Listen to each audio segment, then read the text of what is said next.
Nobody thought a thing like this was possible. A pandemic that affected every single person on the planet. Why didn't anyone stop this? For weeks and weeks, the Chinese government kept silent. This is the result of taking a natural virus and mucking around with it. Hey presto, the perfect human pathogen. That actually would make a good bioweapon. It escaped from the lab. They had had an accident. The first cluster worked into Wuhan Institute of Virology. They silenced journalists and disappeared some of them. It won't stop there. What led you to believe this came from a Wuhan lab? It was obvious there were body bags.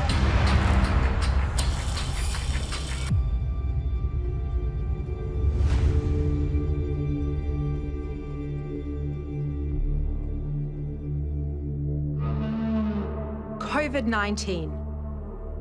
Like you, it wasn't until early 2020 that I started paying attention to this.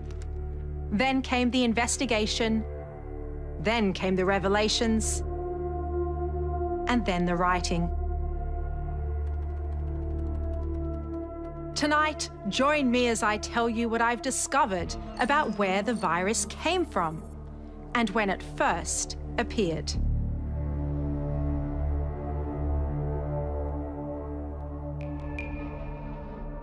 Mr. President, welcome. Thank you so much for your time. Thank you very much. You've seen all of the intelligence. When do you think the virus first started? Well, some of the intelligence is classified, and I can't talk about it, but common sense tells you it most likely, and when I say most likely, like 95% came from the Wuhan lab. I don't know if they had bad thoughts or whether it was gross incompetence, but one way or the other, it came out of Wuhan, and it came from the Wuhan lab.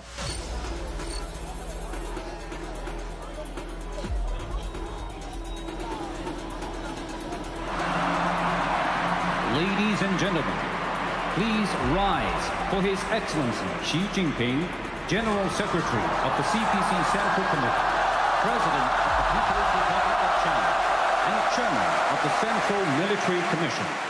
They're the Olympic Games for military athletes. Held every 4 years, Wuhan was the host city in 2019. And I didn't even know about the military games until someone from the Army called me in December of 2020 and asked me if I could explain what happened at the Wuhan military games and whether these people had fallen sick with an early emerging strain of COVID. As the site of a potential virus superspreader, it doesn't get much bigger than this. And in the weeks and months that followed, reports emerged of athletes becoming sick. It is suspicious. I mean, we do see some indications in our own data, you know, that NIH has, that there was COVID circulating in the United States, certainly in the earliest month, you know, as early as early December, possibly earlier than that. I mean, some of these people who came back from those games were sick with something. More than 9,000 athletes were there. 2 weeks later, they returned home to more than 100 countries. Oh, I know that people got sick. I believe there are French athletes got sick. I believe there are Germans. Some Americans got sick too. But getting sick in Wuhan in that particular time frame of the kind of symptoms that are very similar to what would later known to be coronavirus symptoms, that obviously deserve investigation.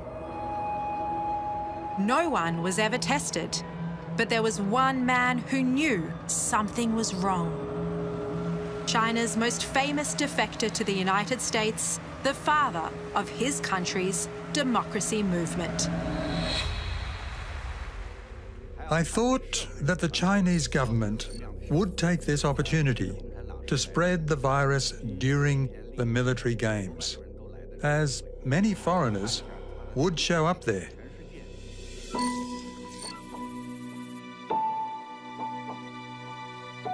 Diamond, let's start with the night Wei Jingsheng came over for dinner at your house on November 22. What was different about that night? There was an urgency about Wei's manner. I mean, Wei normally is a very relaxed person. But that night was a little bit different because he talked in almost a different tone. Diamond Liu and Wei Jingsheng are close friends. She's a high-profile human rights advocate. He was once a Communist Party insider. He'd come to Diamond looking for help. Who could he tell in America there was a virus on the loose in Wuhan? Did he think this was a coronavirus? Yes, he did say it was coronavirus. How did he know about it? Well, in the, among the Chinese diaspora, there have been talks about it. And Wei, being who he is, tend to be the recipients of many information. People seek him out. Wei Jingsheng spent 18 years in Chinese prisons for standing up to Beijing. In '97, he made global headlines when he defected to the United States. Wei still has impeccable contacts high up in the party, and they were telling him a virus was spreading in Wuhan in October. When did you first hear that there was a virus in Wuhan? Was it during the time of the military games? Yes. I learned there was an unusual exercise by the Chinese government during the military games. And so I told Diamond about the possibility of the Chinese government using some strange weapons, including biological weapons, because I knew they were doing experiments of that sort. There was nothing in the news at the time. I mean, it was... No one had mentioned a thing. No one had mentioned a date.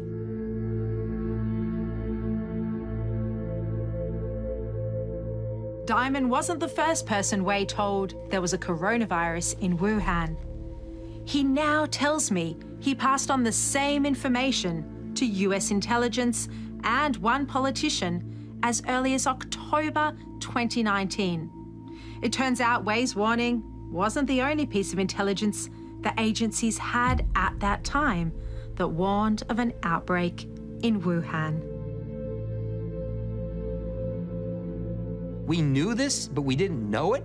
My shock was that we had actually could have had foreknowledge. David Asher is a veteran weapons investigator. He led a US government task force into the origins of COVID-19. And in late 2020, he unearthed intelligence that Wuhan Institute of Virology scientists fell sick with COVID-like symptoms. But what alarmed him was just how long Washington had sat on this classified intel. I was very surprised at the level of detail that they were able to produce around information that they had probably collected well over a year before that. So in November of 2020, we learned things that they had collected in November 2019. Wuhan is located in the central Chinese province of Hubei. It's home to 11 million people. Also in this sprawling metropolis is one of the world's leading biological research facilities, the Wuhan Institute of Virology. It was built by the French and included a cooperation agreement, which meant that French scientists would be included in the research groups in Wuhan and that they would work together on this virological research. By the end of 2014, they had effectively excluded all the French that were in the Institute. And, you know, the suspicion on the part of the French was that, you know, that they were pushed out because of the Chinese military interest in the work. So what could this indicate about the type of research they were intending to undertake at the Wuhan Institute of Virology? Well, I mean, the suggestion would be its relevance to biological warfare.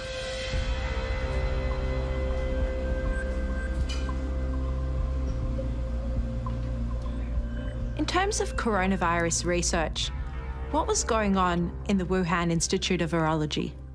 Well, so what we do know, I mean, is that they were one of the world's leading repository of coronaviruses. That research was headed up by Shozheng Li. They call her the Batwoman. She's China's top virologist, and her specialty, bat viruses. So it does look like COVID-19, you know, at some point did originate as a bat virus. That I think most people would accept that as a premise. The question then is more about how did those changes occur that make it unique and that make it so well adapted to humans.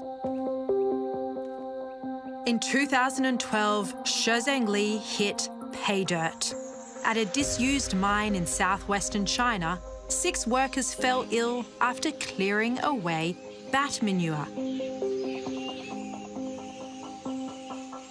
3 died from a coronavirus. But Beijing covered it up and told no one.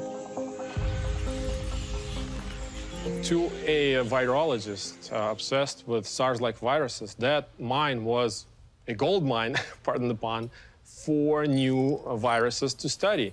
And they've returned to it at least 5 times, the Mojiang mine. That's what Xi Jinping has been doing for 2 decades. She's been going around various bat caves, mostly in Yunnan, China, and collecting bat viruses.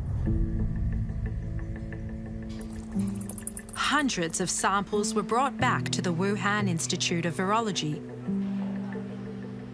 There, scientists were slicing, manipulating, and combining genetic sequences from different viruses together. The story of the mine's intriguing, one, because most of us only first learnt about it, you know, in early 2020, when the Wuhan Institute of Virology said, we've gone to all the viruses, coronaviruses we've got stored in the lab to look to see, did we actually have COVID-19 in our repository? And then they said, we didn't find, you know, COVID-19, but hey presto, we found, you know, the very closest genetic relative to this, which is rat G13. Here it is. RATG13 is the name of one coronavirus they extracted from the bats in those caves. It is 96.2% identical to the virus that causes COVID-19.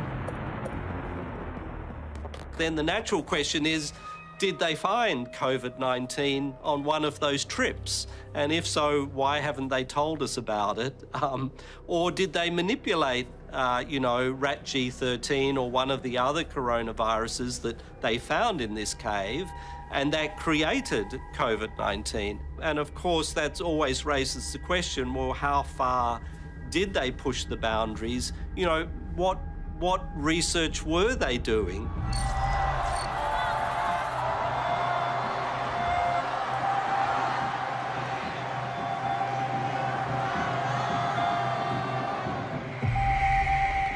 By early 2020, this administration has developed a very healthy and justifiable suspicion of a lot of things China is saying is doing and China promised to do.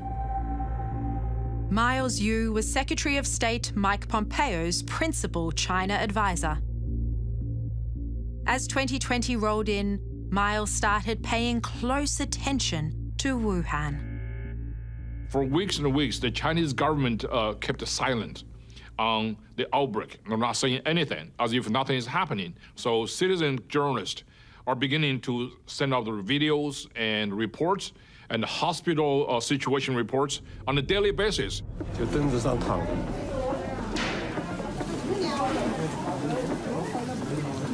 我们今年的疫情堪比03年的非典，而2次疫情的爆炸都是因为对于事实的隐瞒，对于信息的封锁，我们不能一错再错了。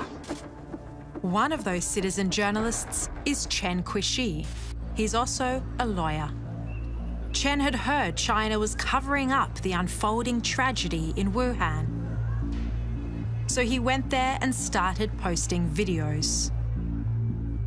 那个护士还主动问我，你看没看网上那3具尸体停走廊里的视频？我说看了，对，那个官方已经辟谣了，但是是真的。我说啥？官方已经辟谣了，但是真的。 And then he disappeared. Mr. President, what evidence were you presented with that convinced you that it did, in all likelihood, come from a lab? Well, I started hearing stories that you have also, that there were lots of body bags outside of the lab. And people were saying there are a lot of people lying down on the streets of Wuhan, and there were body bags. Body bags outside of the Wuhan Institute of Virology? I heard that a long time ago.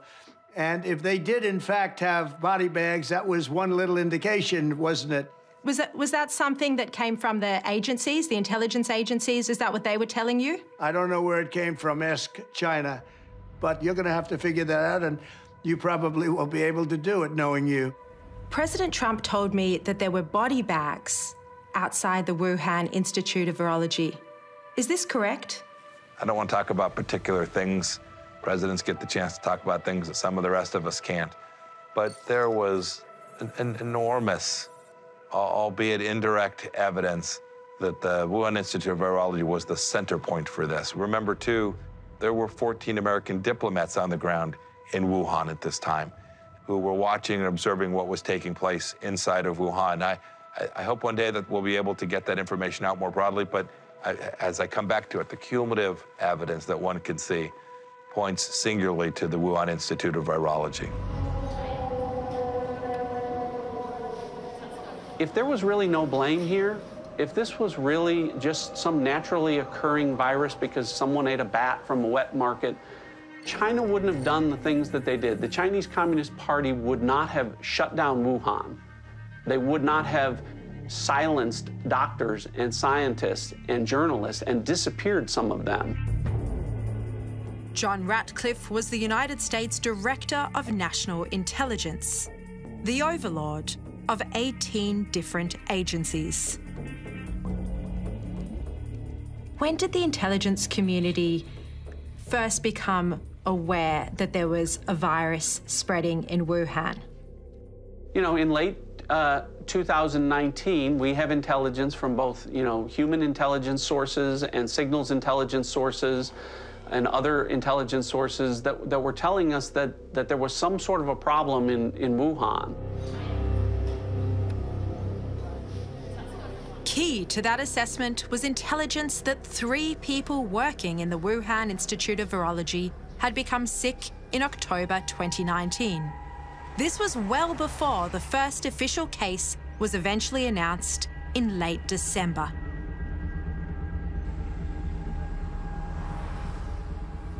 What Mike Pompeo and I put out is, people became sick at the lab in October and with symptoms that became entirely consistent with what most people have experienced around the world from COVID-19.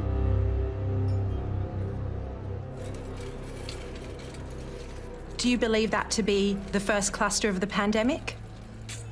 Based on everything I've seen, this is the first cluster. Against all enemies, foreign and domestic. Former CIA Director Mike Pompeo was Secretary of State during the pandemic. His knowledge of COVID-19 was second to none in the Trump administration.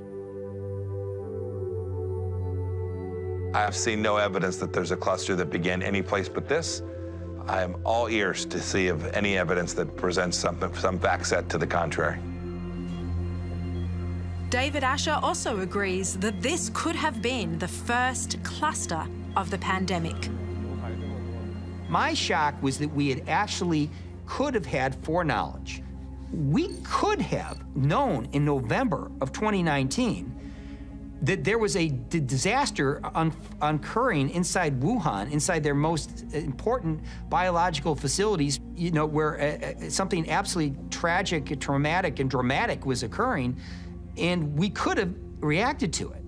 I said we could have, you know, the whole world could have been different. It would have been like stopping 9/11 before it happened.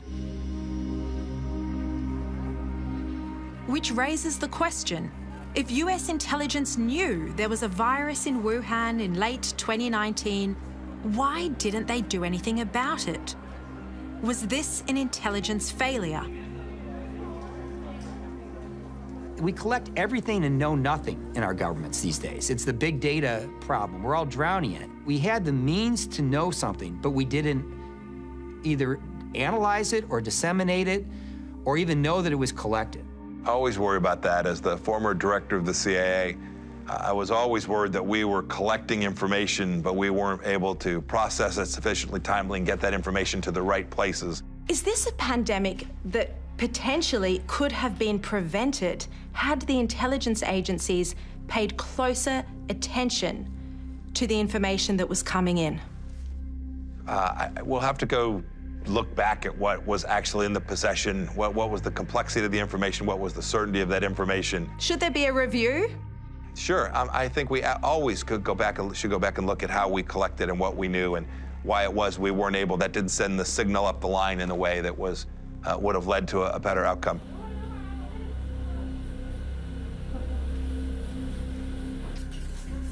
Did they survive, those 3 workers who got sick?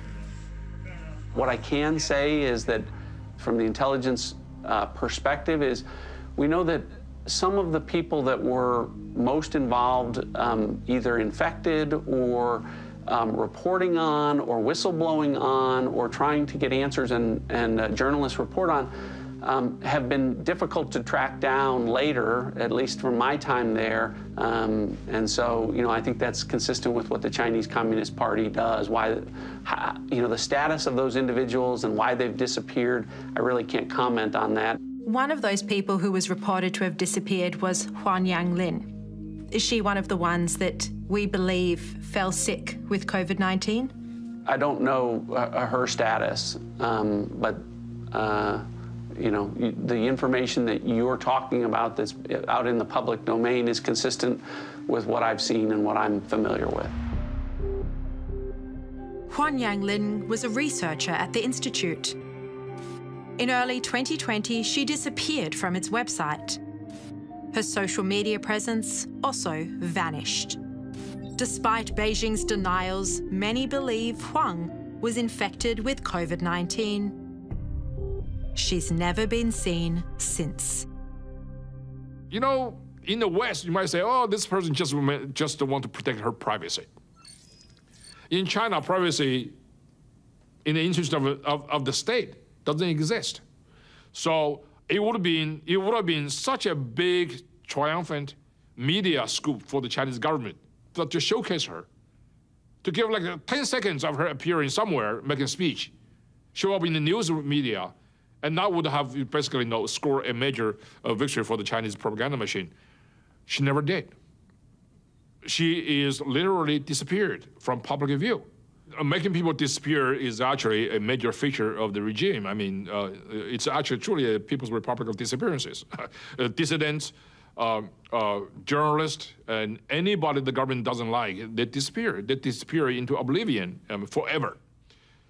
This is basically a regime that is not only capable of doing these things, and then do this with great pride. And it's not only people that go missing. On the 12th of September 2019, the virus database at the Wuhan Institute of Virology was taken offline. 22,000 coronavirus samples gone.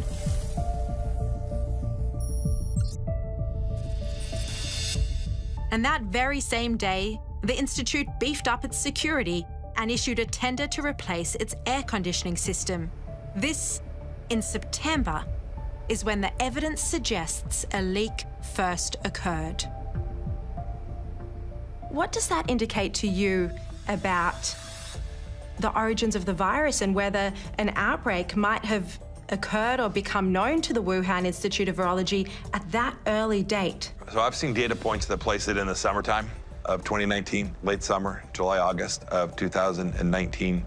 These are all parts of the pieces, right?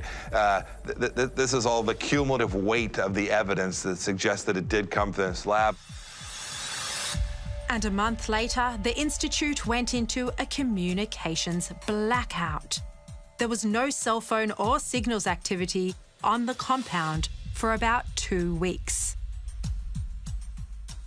How significant would a blackout period at the Wuhan Institute of Virology, as has been reported, how significant would that be?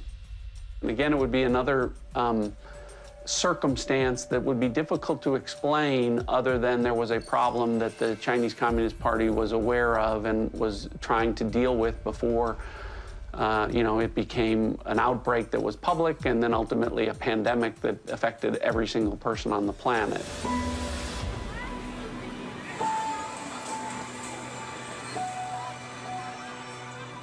Everyone around the world assumed it had come from an animal, but we didn't know what animal.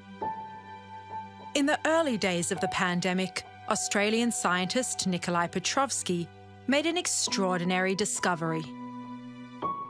I guess the first surprising result that we found that really stumped us for a while was there was no animal, and that opened, obviously, Pandora's box, because then we had to start saying, well, if it didn't come from an animal, where did it come from? And, of course, that led into, I guess, exploration of other possibilities. And one of those, of course, was that could this have potentially have come, from a laboratory?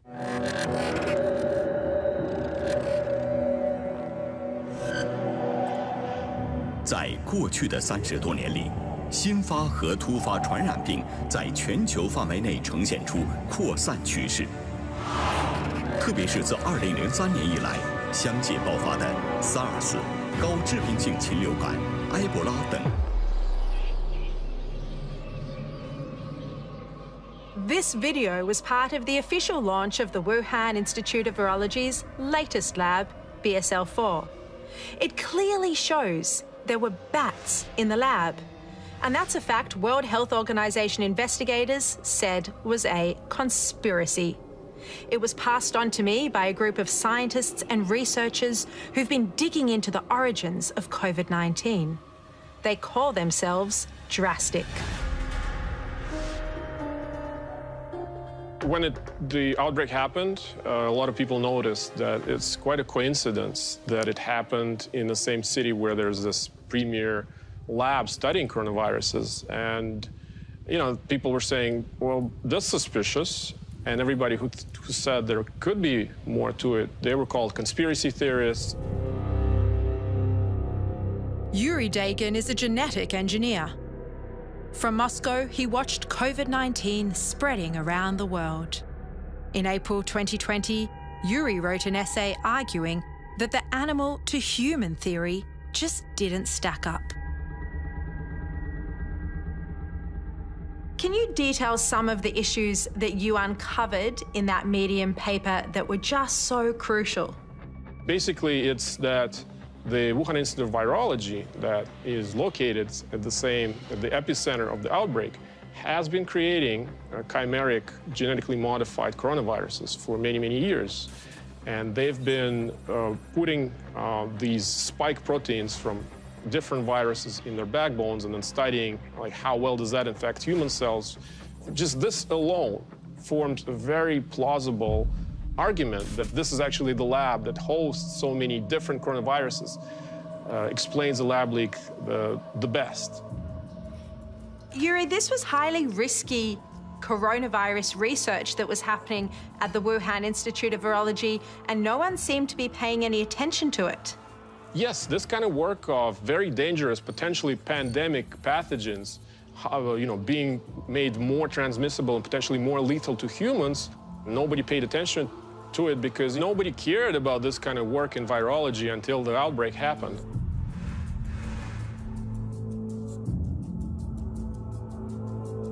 To begin with, I certainly didn't approach the issue with any sort of suspicion or foregone conclusions. However, things began to change as the pandemic evolved. Sir Richard Dearlove also ran into resistance to the lab leak theory. He's the former head of the British spy agency, MI6. Early in the pandemic, 2 scientists asked for his help in publishing a paper that cast doubt on COVID-19 coming from an infected animal. We approached Nature, we approached Science, we approached the American Journal of Virology, we approached various publications in the UK, and it was clear to me that there was a sort of united front not to put anything in the public domain which questioned the Chinese narrative. How disturbing is this censorship? And do you think it amounted to Chinese disinformation? I'm pretty sure that the Chinese, after the outbreak in Wuhan, and they're very good at doing this, sat down and, developed their own information campaign. So, Richard, you were one of the first people internationally to come out and say this virus may be the result of a laboratory leak. How were you treated after you made those remarks? I had people saying to me, Richard, my strong advice is you don't get involved in this issue. It's conspiracy theory. And I mean, my reply to them was, if that's what you really think, you haven't really looked at the science. You don't understand the arguments.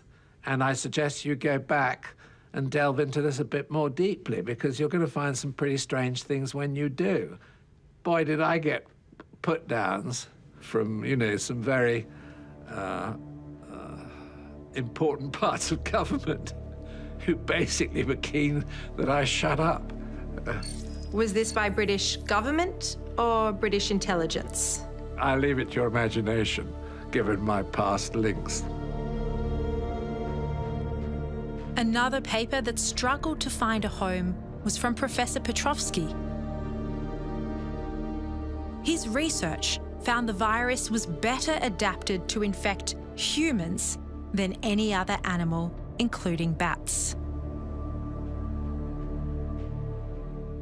And we thought the scientific journals, particularly the leading ones, would actually jump on this paper because they like to have papers that are very topical, that are going to get a lot of media attention.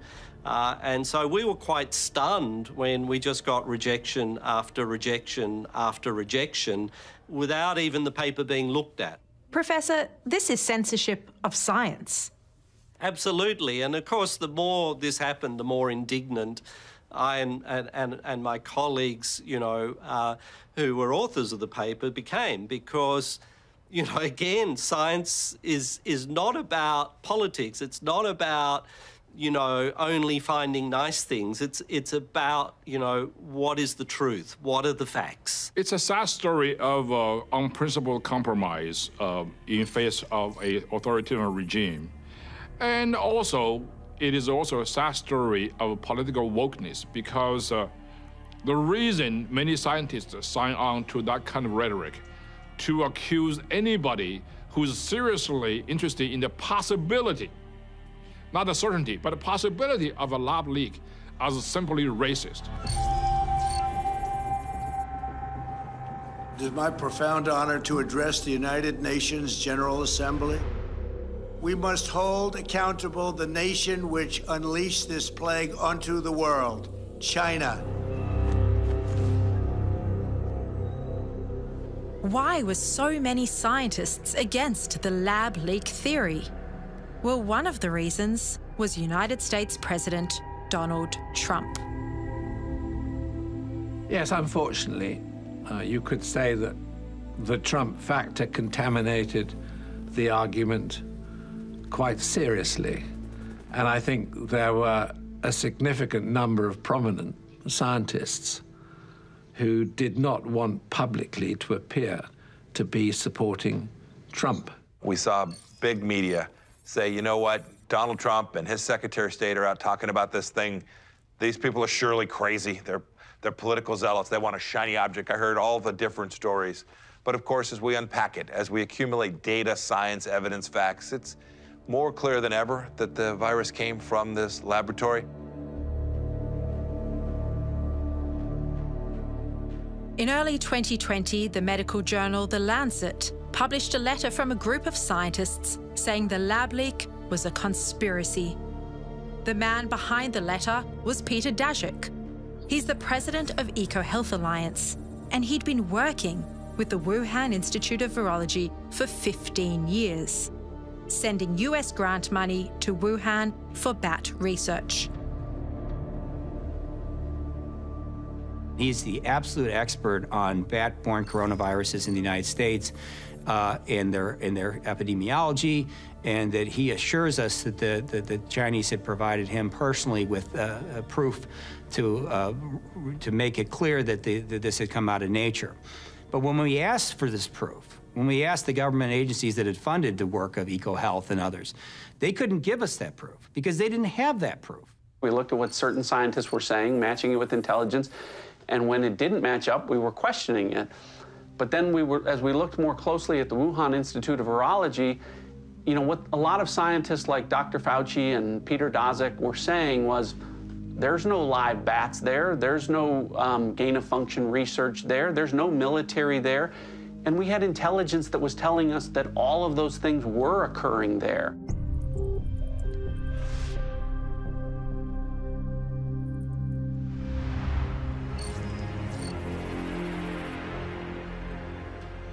WHO has been assessing this outbreak around the clock, and we're deeply concerned both by the alarming levels of spread and severity and by the alarming levels of inaction. It took more than 12 months from the start of the pandemic for the World Health Organization to finally send a team to Wuhan to investigate the origins of the virus. The US submitted the names of 3 officials, but one they didn't suggest was picked: Peter Daszak. What we did see on the animal side is clear evidence that the Chinese scientists showed us. They found this information out from the market, that there was a pathway into that market of animals that we know are coronavirus reservoirs, are able to carry coronaviruses from places where the nearest related viruses are found. If you're telling us it came out of nature, you gotta give us proof. When we looked for proof for zoonosis through all of the cable traffic, all of the intelligence, everything, we could find almost nothing. It's crazy, absolutely crazy. That Daszak was the guy. He was incredibly compromised in that sense. He should have recused himself. He should have said, nope, I can't be part of that. I was connected to this. I was involved in the funding of things that were taking place at this laboratory. It made no sense to put him on that group. He should have seen that himself, and certainly the leaders who were making the decisions about who to have be part of that commission should have seen that this conflict of interest would deny their report, whatever it was they were going to put out, the credibility that I know they hoped that they would have. As to the possibility of COVID-19 coming from a lab, the WHO report found it extremely unlikely. They spent just 3 hours at the Institute, and even Tedros walked away from the findings. It was a complete fiasco, the report. You know, it's 413 pages long, and only 3 pages are devoted to the possibility that we're dealing with a lab escapee. Well, the WHO is controlled by China. I dropped out of the World Health Organization. I thought it was ridiculous. They were late, they were wrong. They advised against travel restrictions. They objected to your travel ban from China. Well, they really did what China told them to do, if you think about it. They were like a mouthpiece for China.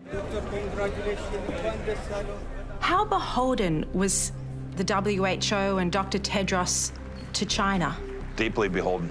Dr. Tedros owed his leadership role at the WHO to deals that were cut with the Chinese Communist Party. Dr. Tedros couldn't have been that next leader without the support of the Chinese Communist Party. And then we saw the behavior on the ground where he talked about how wonderful the Chinese Communist Party was behaving. They were doing all that they could. And we now know nothing could have been further from the truth. Again, this is the tragedy, the central tragedy of the end of 19, the beginning of 20. It became political, not scientific. It became driven by personal incentives and not the data set. Do you think there should be an investigation into Dr. Tedros's ties to China? You know, sure, but we already know an awful lot. The truth of the matter is that when the WHO was tasked with accomplishing the singular mission with which it was intended to accomplish, preventing global pandemic and the spread thereof, they fell down. And they fell down because they weren't willing to confront the perpetrator. They weren't willing to demand from the Chinese Communist Party that they be given access. They failed. They failed because of the absence of backbone and resolve, and the world is deeply worse off for this.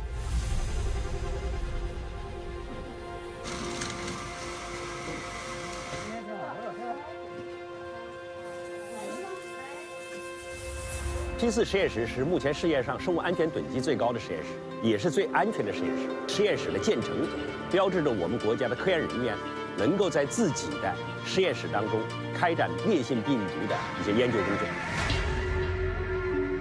Before the pandemic, much of the world had never heard of the term gain of function.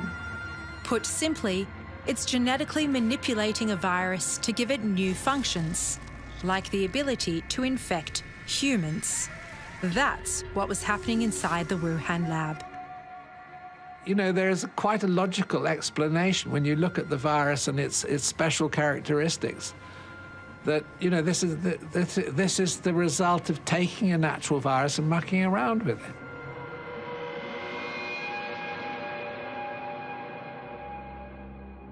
COVID-19 is like a Frankenstein virus, and it looked to many scientists like it had been cobbled together, because it has a bat virus backbone with a pangolin virus spike protein and a unique furin cleavage site in the same spot where Chinese scientists were genetically tweaking viruses.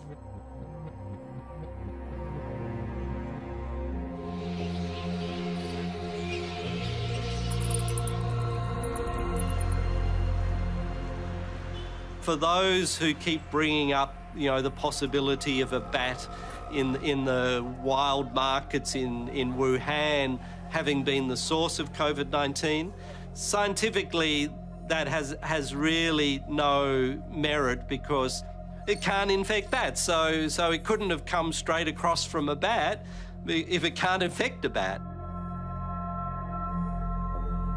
If COVID-19 was the result of gain of function or other risky experiments at the Wuhan lab, remember this: that same lab was being partly funded by America. Dr. Fauci, knowing that it is a crime to lie to Congress, do you wish to retract your statement of May 11th where you claimed that the NIH never funded gain-of-function research in Wuhan? Senator Paul, I have never lied before the Congress, and I do not retract that statement. Take an animal virus and you increase its transmissibility to humans, right. You're saying that's not gain-of-function? Yeah, that is correct. And Senator Paul, you do not know what you are talking about, quite frankly, and I want to say that officially. Dr. Anthony Fauci is America's top medical advisor. I found a scientific paper he wrote in 2012, where he argued the benefits of gain-of-function research were worth the risk of a pandemic. In total, American agencies funded 65 research projects at the Wuhan Institute of Virology. So you don't want to go to Hoboken, New Jersey, or to Fairfax, Virginia, to be studying the bat-human interface that might lead to an outbreak. So you go to China. Are you concerned at all about how it happened that the gain-of-function ban was lifted during the Trump administration? How was it that Anthony Fauci was able to do this without anyone knowing? Well, I don't know for sure who all was involved in that decision-making process. I can say this much. When we look back and figure out how that decision was made, I hope that all of those parties were able to come to the table, express their viewpoints, their concerns, so that we had not only a decision, but an informed decision that was made. I've seen very little evidence to date that there was a broad-based information exchange before the decision was made by Dr. Fauci to lift that ban on gain-of-function research.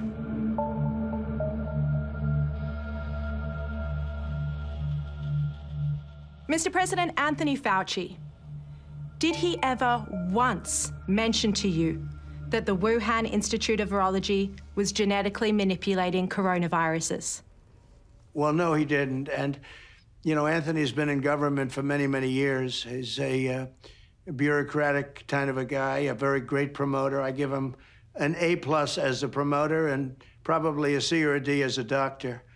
We now know from emails that have been released under the Freedom of Information Act that he was getting his advice from the likes of Peter Daszak, a Wuhan collaborator.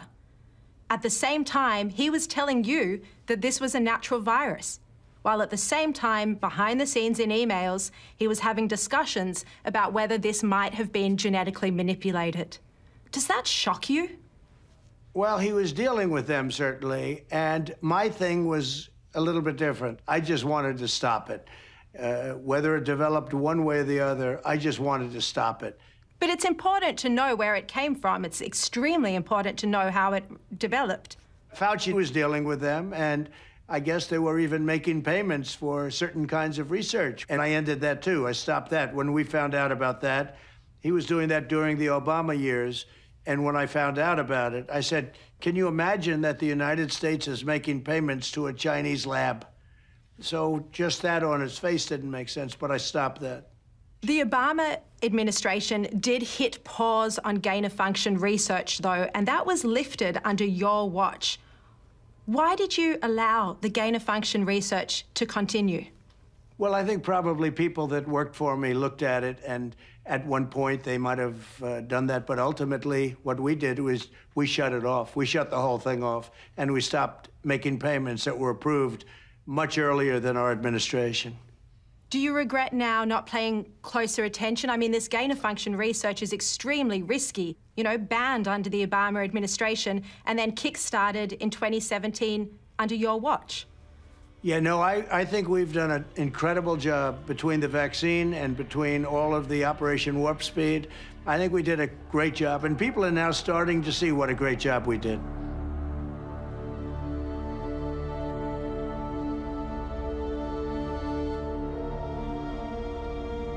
While writing my book, I discovered a crucial piece of the COVID-19 puzzle. Cybersecurity analysts at Internet 2.0 recovered Chinese government data that had been virtually wiped from the web. It showed there was a buy-up of PCR equipment used to test for coronaviruses in Wuhan in 2019. The next month, one of those machines went to the Wuhan Institute. Is this something you're aware of, that they bought a PCR machine in November 2019? I wouldn't be able to comment on that. How significant would this purchase be? Would be significant. Is it a smoking gun? Ultimately, I don't think there's ever going to be one specific smoking gun. I think there's more than just smoke here. I think there's fire from a whole bunch of different sources. I think that would be another compelling piece of evidence if you need more. I don't need more.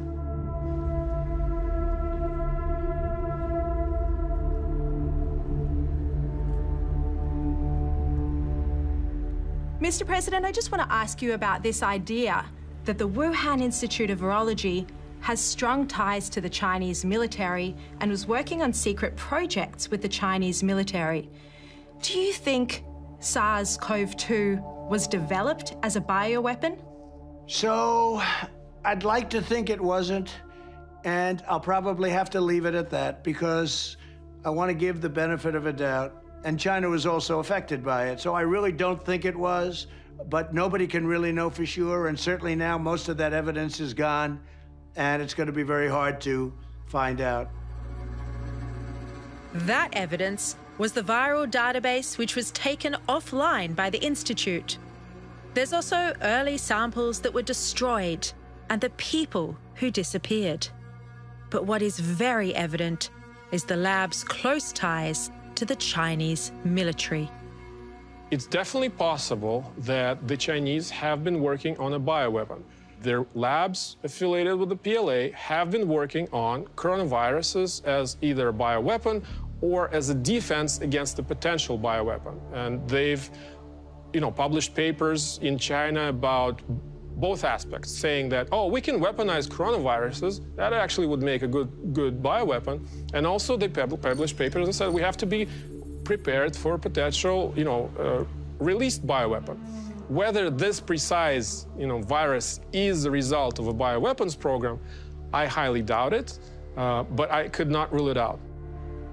Nor is David Asher ruling it out. In fact, the former COVID-19 investigator believes something went badly wrong inside the Wuhan Institute of Virology.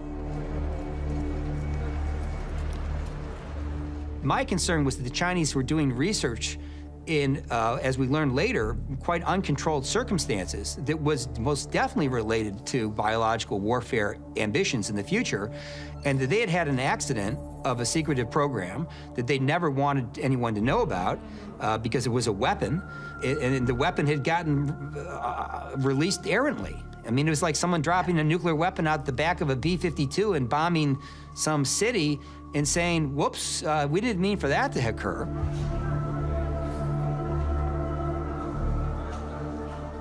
Do you think this was an accidental or deliberate release of COVID-19 from China?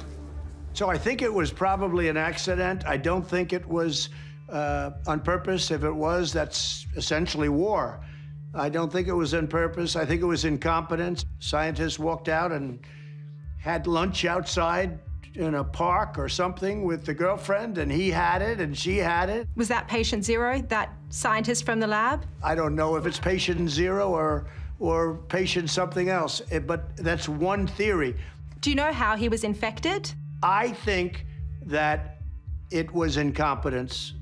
I think that it escaped from the lab through incompetence. And they've also had some safety problems, as you know, at that lab. Has the United States spoken to defectors who worked in the lab, who blew the whistle on what happened? I really can't talk about that. Yeah, I cannot talk about that. I won't be really allowed to talk, nor would I want to. Few people in our nation's history have been more challenged or found a time more challenging or difficult than the time we're in now. Once-in-a-century virus that silently stalks the country.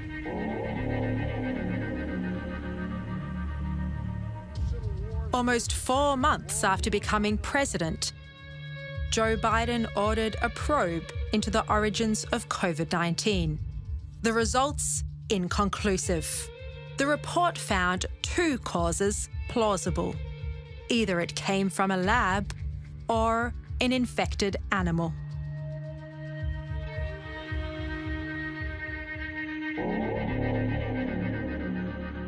Is there still major intelligence that goes to proving the virus came out of the Wuhan Institute of Virology that's still not in the public domain?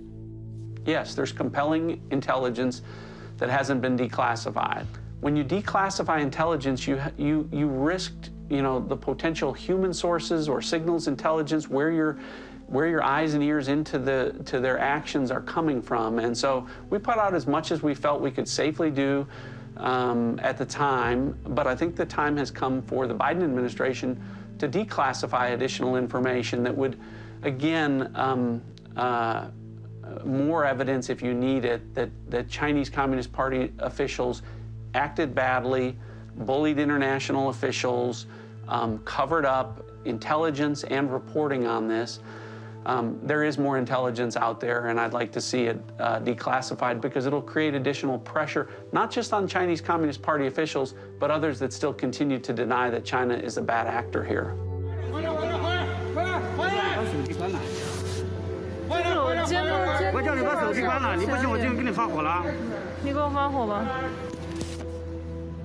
We had an opportunity in January 2020 to eradicate this virus out of the whole human population, and that's really sad.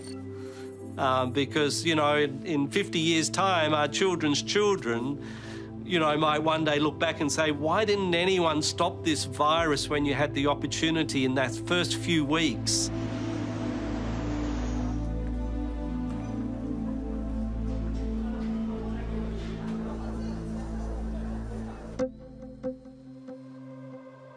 From his lab in Australia, Nikolai Petrovsky is developing a vaccine that's in phase 3 clinical trials. But he fears that COVID-19 may become a way of life. So viruses are opportunists. They find themselves in this wonderful new host, of which there's billions, and it's learning as it goes. It started as an exquisite human pathogen. If we look now at strains like the Delta strain, you know, it's going from bad to worse. I mean, and this is what happens when you have something that is already the perfect human pathogen. It won't stop there because it's already, you know, has its foot in the door. And it can only get better over time. And that's what we're seeing. And that's why, you know, it's been so scary. Is this what the future looks like? If this virus is allowed to spread and disseminate, it's going to learn more tricks. It's going to become more infectious because that's the way viruses travel. They're opportunists. And it's going to reach a point where we'll never actually free ourselves because it's found we're such a wonderful host species, it doesn't ever want to leave.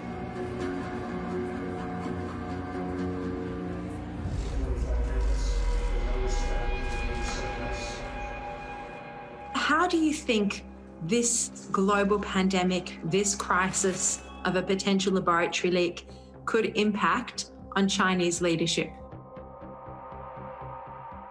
Well, my view is that the implications of this for the PRC leadership are severe. There will be factions who are hugely dissatisfied with what has happened, with the way that Chinese reputation is damaged, the way that, you know, China now becomes something akin to an international pariah. So I think the consequences of this will be severe politically in China over the next 4 or 5 years. Watch this space. Something will give, something will happen. And I wouldn't be at all surprised if it brings Xi Jinping down, or at least there isn't a contest around his concept of leadership.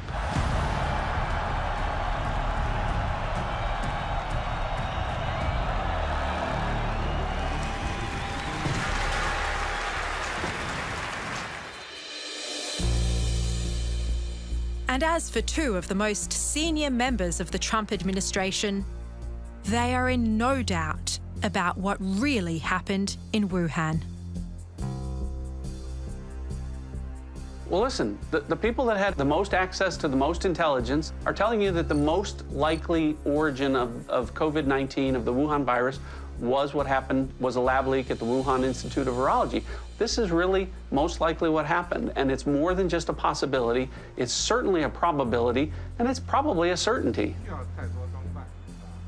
The other thing that the cover-up tells you is the absolute absence of humanity of these leaders. They are willing to allow people to die. They don't care about human life. They don't value them the way that people in the West, in the United States and Australia do. They are prepared to let millions of people die if that's what it takes to protect their regime.